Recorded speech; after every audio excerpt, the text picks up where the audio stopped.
Hello everyone, welcome to IQTAP. Now, this is a new segment in the series of Let's Analyze in which we try to take up a particular topic and we try to understand that particular topic in different perspectives.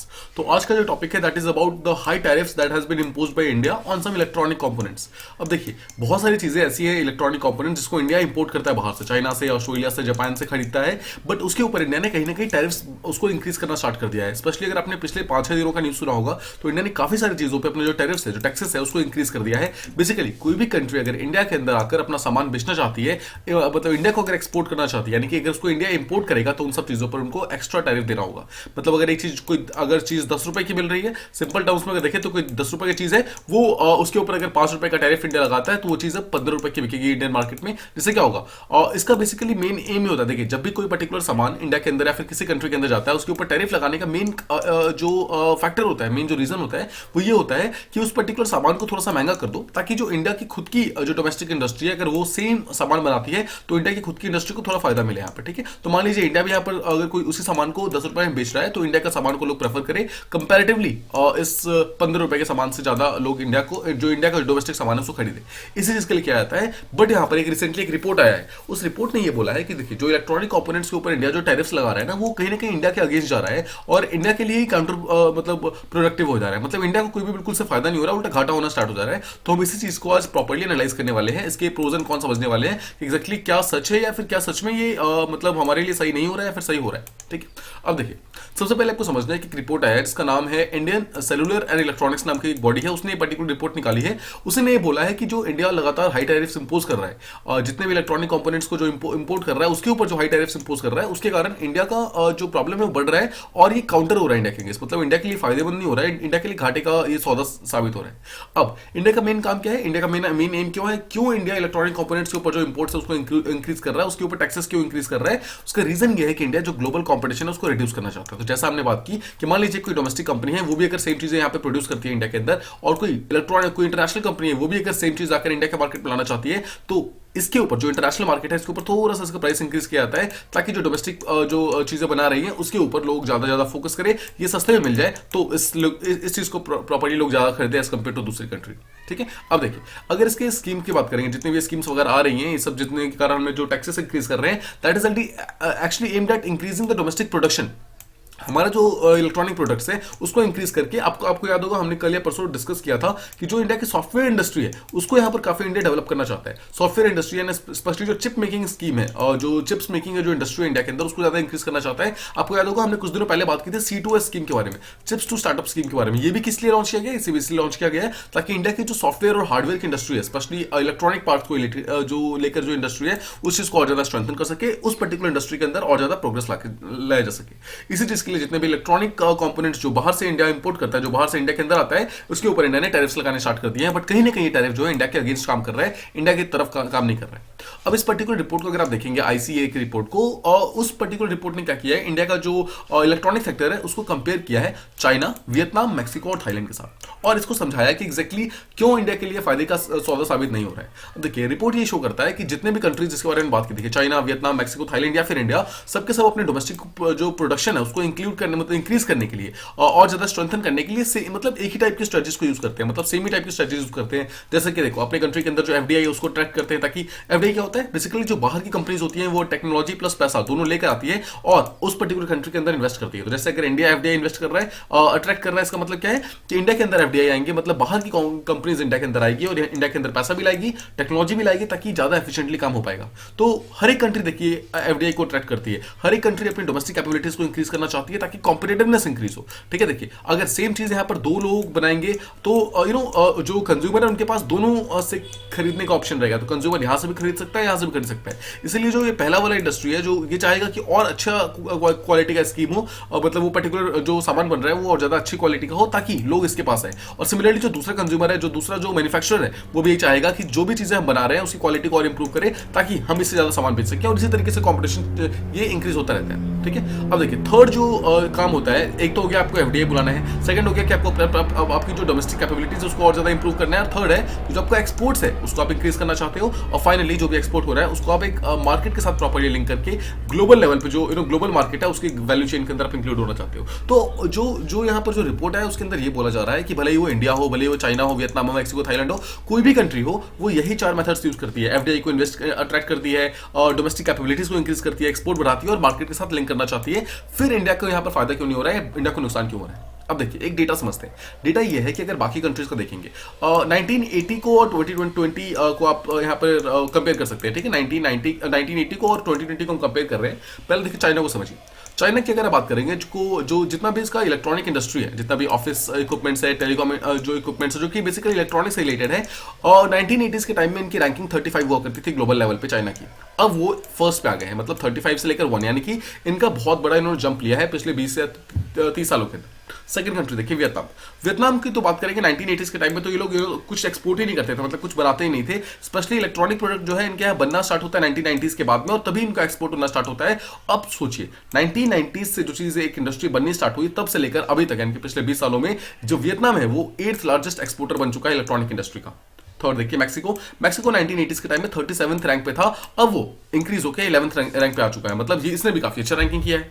Next अगर आप Thailand की बात करेंगे 1980 के अंदर वो 45th rank पे था, वो भी इंक्रीज होकर 15वीं रैंक पे आ चुका है, मतलब ये भी काफी अच्छा इंक्रीज हुआ है। बट अगर आप इंडिया को देखेंगे, इंडिया 1980s में 40th पोजीशन पे था और अभी 28th पोजीशन पे है, मतलब ऊपर नीचे होते होते इंडिया भी सिर्फ 28th पोजीशन पे पहुंच पाया, मतलब अभी हम टॉप 20 के अंदर भी नहीं है, टॉप 25 के अंदर भी नहीं है एक्चुअली, ठीक है। हमें टॉप 25 के भी जो रैंकिंग आई है उसके भी बाहर है। इसका मतलब क्या है कि ऑल्दो देखिए हम इलेक्ट्रॉनिक इंडस्ट्री को हम अपने प्रोटेक्ट करने की काफी कोशिश कर रहे हैं, जो हमारे डोमेस्टिक जो मैन्युफैक्चरर्स हैं उनको भी हम प्रोटेक्ट करने की काफी कोशिश कर रहे हैं। बट क्या आपको लग रहा है कि इसका बहुत ज्यादा फायदा मिल रहा है?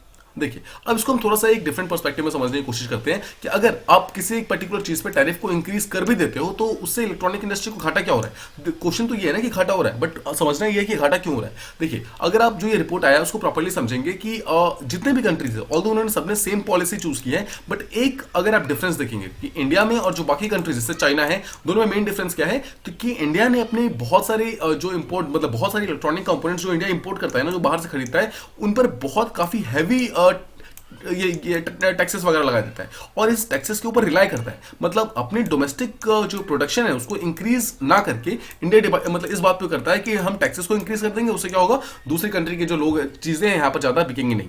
बट द पॉइंट इज देखिए यहां पर आपको अगर हमें इंडिया को पहली बात तो अपनी प्रोडक्शन को इंक्रीज करना है तो हमें अपने खुद के डोमेस्टिक प्रोडक्शन को इंक्रीज करना होगा। हमें इस बात पे यहाँ पे इस चीज पे मतलब पूरी तरीके से रिलाई नहीं करना होगा कि हम टैक्सेस बढ़ेगा तभी हमारी कंट्री बच पाएगी, नहीं तो हमारी कंट्री जो है प्रॉपर्ली कॉम्पिटिशन दे नहीं पाएगी।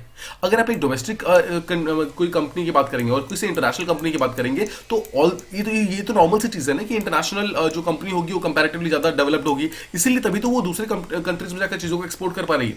अगर आपकी डोमेस्टिक जो आपका जो कंट्री है, जो भी आपकी डोमेस्टिक कंपनी है, उसके अंदर अगर आपको उस चीज को अगर आपको इतना स्ट्रांग बनाना है तो पहली बात तो आप इसे कंपटीशन फेस करने देना होगा। अगर आप कंपटीशन से फेस नहीं करने देंगे तो पहली बात तो ये डेवलप नहीं हो पाएगा, ये कभी भी खुद को डेवलप करने की कोशिश नहीं करेगा।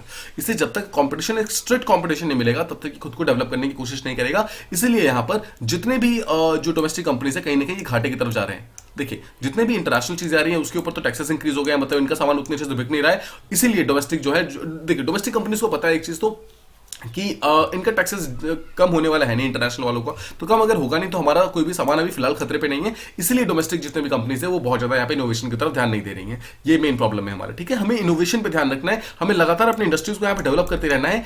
जहां पर भी हम पहुंचे हैं वहां पर रुकना नहीं है, वहां पे इंक्रीज होते रहना है। कल आपको याद है कल हमने मेटावर्स के बारे में बात की थी। अगर आप इंटरनेट को देखेंगे किस तरीके से इवॉल्व हुआ इंटरनेट, टेक्स्ट से गया पिक्चर्स की तरफ, पिक्चर से गया हम वीडियो की तरफ, वीडियो से अब हम मेटावर्स की तरफ जा रहे हैं, एक टाइप का इमर्सिव एक्सपीरियंस की तरफ जा रहे हैं। तो इस तरीके से देखिए वो लगातार हम लोग डेवलप होते जा रहे हैं ना। सिमिलरली आपको लगता है कि मेटावर्स पे रुकने वाले हैं? बिल्कुल भी नहीं। मेटावर्स के बाद कोई एक न्यू टेक्नोलॉजी आ जाएगी जिसमें जो इससे भी ज्यादा इमर्सिव हो सकती है, ठीक है। इसी तरीके से अगर एक पर्टिकुलर कंपनी है ना उसको लगातार मूव करते रहना होगा, लगातार उसको अपने आप को डेवलप करते रहना होगा, लगातार इनोवेट करते रहना होगा। अब देखिए ये जो रिपोर्ट है वो ये भी बोलता है कि इन्हीं जो हाई टैक्सेस वगैरह लग जाते हैं इसी कारण क्या होता है, जितने इन्वेस्टर्स वगैरह हैं और जो कि इलेक्ट्रॉनिक कंपोनेंट के इन्वेस्टर्स हैं, ये जो मैन्युफैक्चरर्स हैं, वो लोग ऐसे एरियाज में नहीं आना चाहते जहां पर उनको ऑब्वियसली ज्यादा टैक्सेस पे करना पड़ता है। तो ये क्यों आएंगे? देखिए इंडिया के अंदर रह के अगर वो दूसरी कंपनी के अंदर अपना सामान बेच देंगे तब भी उनको पूरा पैसा मिल जाएगा, तो इंडिया के अंदर ही क्यों आएगा?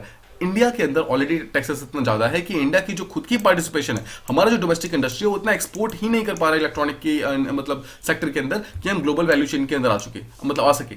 हम लोग बहुत ही लो है अभी ग्लोबल वैल्यू चेन के अंदर, स्पेशली अगर हम इलेक्ट्रॉनिक सेक्टर की बात करेंगे तो अभी हमें इस चीज को बहुत ज्यादा इंप्रूव करने की कोशिश करनी है।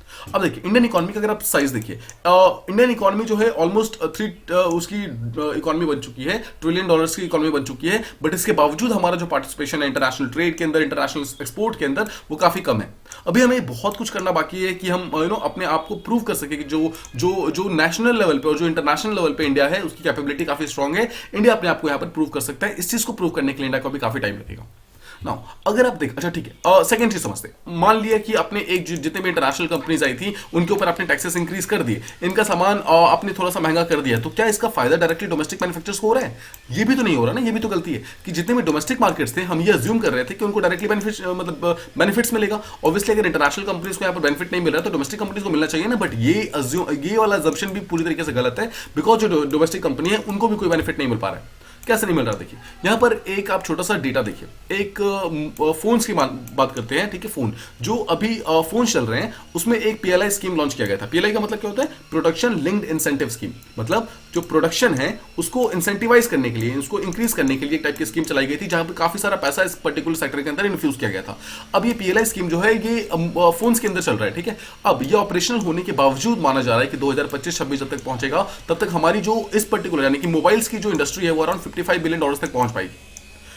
ये अगले 3 साल का डेटा है, मतलब इतना हम अज्यूम कर रहे हैं कि इतना हम पहुंचेंगे। बट अगर आप ग्लोबल लेवल पे देखेंगे ना तो यही 2025 तक ये लोग ग्लोबल लेवल पे 625 बिलियन डॉलर पे पहुंच चुका होगा ऑलरेडी वर्ल्ड। तो सोचिए हम यहां पर देख रहे हैं, हम यहां पर सिर्फ 6.5% है पूरी की पूरी दुनिया का, मतलब ग्लोबल लेवल पे जितना भी हो रहा है। हम यहां पर खुद को एक one of the emerging economies बोलते हैं, one of the fastest growing economies बोलते हैं, हम एक टेक्नोलॉजिकली डेवलप इकोनॉमी बोलते हैं खुद को। बट द पॉइंट इज क्या आपको सच में लग रहा है 625 बिलियन डॉलर्स में से हमारा शेयर सिर्फ 55 बिलियन डॉलर का होने वाला है अगले 3 साल के बाद में? This is nothing. हमें एक्चुअली इससे बहुत ज्यादा ग्रो करने की जरूरत है। इंडिया को अगर फिर से देखिए, इंडिया को अगर यहाँ पे ग्रो करना है तो इंडिया को सबसे पहली बात तो यहाँ पे कंपटीशन से शाय अवे नहीं करना होगा, कंपटीशन को यहाँ पर फेस करना होगा और उसके बदले में यहाँ पे इनोवेशन करना होगा। अगर इनोवेशन इंडिया करेगी ना, जितना अच्छा इंडिया इनोवेशन करेगी, जितना ज्यादा इंडिया को कंपटीशन फेस होगा, उतना ज्यादा इंडिया का जो कैपेबिलिटीज है वो बाहर निकल के आएंगे, ठीक है।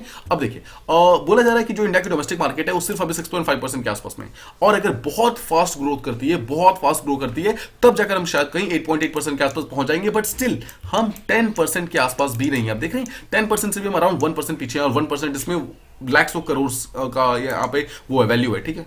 अब देखिए अगर प्रेजेंटली बात करेंगे, इंडिया की मार्केट शेयर इतनी अट्रैक्टिव है ही नहीं कि यहाँ पे ज्यादा से ज्यादा एफडीआई आ सके। हम यहाँ पर बात करते हैं कि अगर हमें अपनी कंट्री को इंप्रूव करना है तो हमें एफडीआई को इंक्रीज करना होगा। बट द पॉइंट इज कि हमारी एफडीआई इतनी अट्रैक्टिव, मतलब हमारे एफडीआई पॉलिसीज इतनी अट्रैक्टिव नहीं है। हमारा लोकेशन देखिए, ऑल्दो हमारा मार्केट बहुत ही स्ट्रॉन्ग है, बट द पॉइंट इज कि उस मार्केट के अंदर जैसे कोई चीज लाना चाहता है उसके ऊपर हम टैक्सेस इंक्रीज कर देते हैं, ठीक है। तो इस चीज से हमें थोड़ा सा शाय अवे करना होगा, स्पेशली ऐसी चीजों के अंदर जो जिसका प्रोडक्शन इंडिया के अंदर नहीं हो रहा है। पहली बात, उसका प्रोडक्शन आप स्टार्ट कीजिए, उसको कंपटीशन फेस करने दीजिए थोड़ा थोड़ा, गवर्नमेंट उसको सपोर्ट करे, that is completely fine. But अगर आप हर एक चीज के ऊपर यहाँ पे टैक्सेस लगाना स्टार्ट कर देंगे तो कहीं ना कहीं वो काउंटर प्रोडक्टिव हो जाएगा और आप ही के अगेंस्ट काम करना स्टार्ट कर देगा। And this is what is happening in India right now, ठीक है। अब देखिए इंडिया की जितनी भी पॉलिसीज वगैरह हैं, इंडिया की पॉलिसीज है, बहुत सारी पॉलिसी ऑन पेपर तो हमारी बहुत पॉलिसीज हैं, बट कहीं ना कहीं वो इनएफिशिएंटली यहाँ पर मैनेज की जाती हैं, वो प्रॉपर्ली इंप्लीमेंट नहीं होती है। उसके कारण यहाँ पर जो प्रॉब्लम है वो ज्यादा इमर्ज हो गई है, जहां पर हम ग्लोबल मार्केट के अंदर अपना शेयर जो है उसको इंक्रीज नहीं कर पाए हैं। ये one of the main issues है। तो क्वेश्चन इज कि टैरिफ हमारा काउंटर प्रोडक्टिव क्यों हो रहा है, क्या रीजन क्या है? देखिए कुछ रीजन है इसके। पहली बात तो देखिए माना जा रहा है कि कुछ ऐसे रीजन है यहाँ पर कि हमारा जो ये टैरिफ है इतना ज्यादा काउंटर प्रोडक्टिव ऑलरेडी हो चुका है कि आगे जाकर जो भी हमें इस फोन की इंडस्ट्री के अंदर जैसे था, जो पीएलआई लॉन्च हुआ था, production linked incentive scheme launch हुआ था, वो जितना फायदा कर रहा था, जितना मतलब पैसा इसके अंदर इन्फ्यूज किया गया था, जितना पैसा मतलब इस पर्टिकुलर कंपनी के अंदर इंक्लूड किया गया था, वो उसका सारा का सारा घाटा जो है ना वो हो जाएगा। मतलब अगर हमने टैक्सेस लगाने बंद नहीं किए, इसका जो इसका वो इंडस्ट्री था यहाँ पर जो बेसिकली जितना फायदा हमें इसमें पैसा इन्फ्यूज करके नहीं होगा, उससे ज्यादा घाटा हमें टैक्सेस को इंपोज करने के कारण, जितने इन्वेस्टर्स हमसे दूर जा रहे हैं ना उसके कारण हो जाएगा, ठीक है। तो एक चीज तो आप समझ के कि हमारे टैक्सेस ज्यादा होने के कारण जितने भी यहाँ पर जो कंपनीज वगैरह हैं जो इंडिया के अंदर एंटर करना चाहती थी वो एंटर नहीं कर पाएंगे, बिकॉज ऑब्वियसली उनको ज्यादा टैक्सेस पे करना पड़ रहा है, ठीक है। तो ये एक बहुत बड़ी प्रॉब्लम है, इसलिए they are reluctant to enter India, और वो इंडिया के अंदर एंटर नहीं करना चाहती है। उसका मेन रीजन है कि टैरिफ है हमारे यहाँ पर बहुत हाई है, स्पेशली जो इलेक्ट्रॉनिक कंपोनेंट्स है उनके ऊपर। अगर हम इंडिया के अंदर इलेक्ट्रॉनिक मार्केट की बात करें, इंडिया के अंदर इलेक्ट्रॉनिक मार्केट बहुत ही स्ट्रॉन्ग है, बहुत ही अट्रैक्टिव है, वो देखने में ऐसा लगता है, बट अगर आप एक्चुअल देखेंगे, जैसा हमने देखा ग्लोबल लेवल पे अगर आप देखेंगे, दैट इज जस्ट 6.6%। हम अभी 10% के आसपास भी नहीं है, and if we go in very robust तो हम 8.8% तक पहुंच सकते हैं, बट द पॉइंट इज कि ग्लोबल टर्म्स में हम अभी बहुत स्मॉल है, वी आर वेरी स्मॉल। हम देखने में काफी ज्यादा अट्रैक्टिव लग रहा है, हम काफी ज्यादा लार्ज लग रहे हैं, बट द पॉइंट इज कि अभी हम उतना ज्यादा ग्रो कर नहीं पा रहे हैं। ठीक है। इसके बाद देखिए, इंडिया जितनी चीजों के ऊपर टैरिफ लगा रहा है, जो टैक्सेस को इंपोज कर रहा है, द पॉइंट इज कि उसमें से आधे से ज्यादा कंपोनेंट्स तो ऐसे हैं जिसको इंडिया प्रोड्यूस ही नहीं करता है। तो अगर इंडिया प्रोड्यूस ही नहीं करता है, तो फिर कौन से डोमेस्टिक मैन्युफैक्चरर्स को इंडिया बचाने की कोशिश कर रहा है? This is the main question. ठीक है। अगर कोई चीजें इंडिया के अंदर प्रोड्यूस नहीं हो रही है, इसका मतलब है कि वहां पर डोमेस्टिक कोई मैन्युफैक्चर नहीं है, तो फिर घाटा किसको होगा? राइट। तो यहां पर या तो आप इस टैक्सेस को यहां पर रिड्यूस कर सकते हैं। ठीक है, पहली बात तो आप ये कर सकते हैं, और सेकंड चीज है कि जो डोमेस्टिक प्रोडक्शन है, जिन चीजों का इंडिया के अंदर नहीं होता है, उस प्रोडक्शन को यहां पर इंक्रीज कीजिए, ताकि इंडिया एक इलेक्ट्रॉनिक मैन्युफैक्चरिंग हब की तरफ आगे मतलब बढ़ सके। अगर बेसिकली हम एक हब नहीं बनेंगे, देखिए अगर हम एक हब नहीं बनेंगे तो हमें इंपोर्ट के ऊपर डिपेंडेंट रहना होगा, और इंपोर्ट के ऊपर जो डिपेंडेंट वही रहता है जिसकी कंट्री के खुद के अंदर डोमेस्टिक प्रोडक्शन नहीं होता है। चाइना को देखिए, अगर आप चाइना खुद यहां पर इतना डोमेस्टिकली इतना प्रोड्यूस करता है कि वो कभी भी इंपोर्ट के ऊपर डिपेंडेंट नहीं रहता है, तो चाइना को भी इस चीजों का टेंशन होता ही नहीं है। इंडिया को इन सब चीजों का टेंशन इसलिए है बिकॉज इंडिया के अंदर खुद के पास एक डोमेस्टिक मैन्युफैक्चरिंग जो कैपेसिटी है इलेक्ट्रॉनिक इंडस्ट्री के अंदर, वो उतनी ज्यादा स्ट्रांग नहीं है अभी।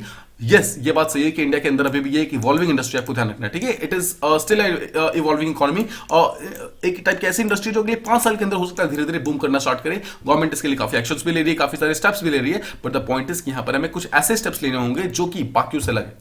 देखिए, यूएसए एक ऐसी कंट्री है जो लगातार टैरिफ्स को इंक्रीज करती है, टैक्सेस को इंक्रीज करती है। क्यों? बिकॉज उनके पास इलेक्ट्रॉनिक कंपोनेंट्स उतने हैं, उनके पास इतने मैन्युफैक्चरर्स हैं, इतने डोमेस्टिक कंपनीज है कि उसको बचाने के लिए वो चीज करती है। That is completely fine, but the point is India को अपने टैरिफ्स को, टैक्सेस को इतना कम रखना होगा, इतना बेयर मिनिमम रखना होगा, ताकि जो आसपास का जो कंपटीशन है, मतलब देखिए कंपटीशन भी यहाँ पर मतलब रहे। देखिए, कंपटीशन खत्म नहीं करना है पहली बात तो हमें। अगर एक पर्टिकुलर सामान, जैसे मान लीजिए एक पेन है, पेन को बनाने में अगर 10 रुपए लग रहे हैं, और एक पर्टिकुलर जो इंटरनेशनल कम्युनिटी है वो आके, कोई इंटरनेशनल कंपनी है वो आके इसी पर्टिकुलर पेन को 11 रुपए में बेच रही है, ठीक है, तो अगर आप इसके ऊपर 4 रुपए का और टैक्स लगा देंगे तो this particular pen will become around 15 रुपए का। अभी 15 रुपए का पेन जो है इंडिया के अंदर कोई खरीदेगा नहीं, बिकॉज ये पेन ऑलरेडी 10 रुपए का बिक रहा है। तो आपको यहां पर टैक्सेस को पहली बात तो रिड्यूस करना है, मैक्सिमम आप 11 रुपए का 12 रुपए कर सकते हैं। तो एटलीस्ट आप एक चांस देंगे ना। तो देखिए, अगर ये पर्टिकुलर पेन 12 रुपए का बिकेगा तो क्या होगा, जो हमारे खुद के डोमेस्टिक मैन्युफैक्चरर्स होंगे ना, उनको यहां पर एक स्टिफ कॉम्पिटिशन मिलेगा। उसे कारण या तो देखिए इस पर्टिकुलर पेन का क्वालिटी को इंक्रीज किया जाएगा, ठीक है, या फिर वो कुछ न्यू इनोवेशन लेकर आएंगे, and that is what is the need of the hour. इसलिए हम अपने इस पर्टिकुलर जो कंपनी है हमारी, स्पेशली जो इलेक्ट्रॉनिक एंड मैन्युफैक्चरिंग कंपनी है, उसको हमें अगर इंप्रूव करना है तो उसका सबसे बेस्ट चीज ये है कि हमें यहाँ पर इनोवेशन होने देना चाहिए, हमें यहाँ पर टैक्सेस को यहाँ पर रिड्यूस करना चाहिए टू सच अमाउंट कि हमारे यहाँ कॉम्पिटिशन बना रहे, बट ये कॉम्पिटिशन पूरी तरीके से मोनोपोली की तरफ ना जाए। मतलब ऐसा ना हो कि सिर्फ इंडियन जो मैन्युफैक्चरर्स है सिर्फ वही बेच रहे हैं, जो इंटरनेशनल वाले हैं वो बेच नहीं पा रहे हैं। इससे क्या होगा, जो इंडिया की खुद की डोमेस्टिक इंडस्ट्री है वो तो बंद हो ही रही है, साथ साथ जो इंडिया का इंटरनेशनल वैल्यू चेन है उसके अंदर भी इंडिया का शेयर बहुत कम हो जाएगा, बिकॉज इंडिया कोई चीज एक्सपोर्ट नहीं कर पाएगी, बिकॉज इंडिया के पास टेक्नोलॉजी न्यू नहीं आएगी, कुछ न्यू पैसा नहीं आएगा, कुछ एफडीआई नहीं आएगा, तो इसके कारण प्रॉब्लम काफी बढ़ जाएगी। तो ये था हमारा आज का डिस्कशन। आई होप आपको ये सारे पॉइंट्स प्रॉपर्ली समझ आ गए होंगे कि क्यों हमें टैक्सेस को बहुत ज्यादा इंक्रीज नहीं करना चाहिए, बट साथ ही साथ टैक्सेस को बहुत ज्यादा डिक्रीज भी नहीं करना चाहिए, बिकॉज अगर हम टैक्सेस को हल्का फुल्का रखेंगे, एक मीडियम रेंज में रखेंगे, तो बेसिकली कॉम्पिटिशन यहाँ पे प्रमोट होगा, और competition is always good for our economy. ठीक है, तो ये था हमारा आज का डिस्कशन। आई होप आपको ये टॉपिक प्रॉपर्ली समझ आ गया होगा। इस पर्टिकुलर टॉपिक के बारे में आपके क्या व्यूज हैं, you can write them down in comment section, हम उसके बारे में आगे और भी डिस्कशन करेंगे। I hope you like the video, please do like, share and subscribe, and thank you so much for listening.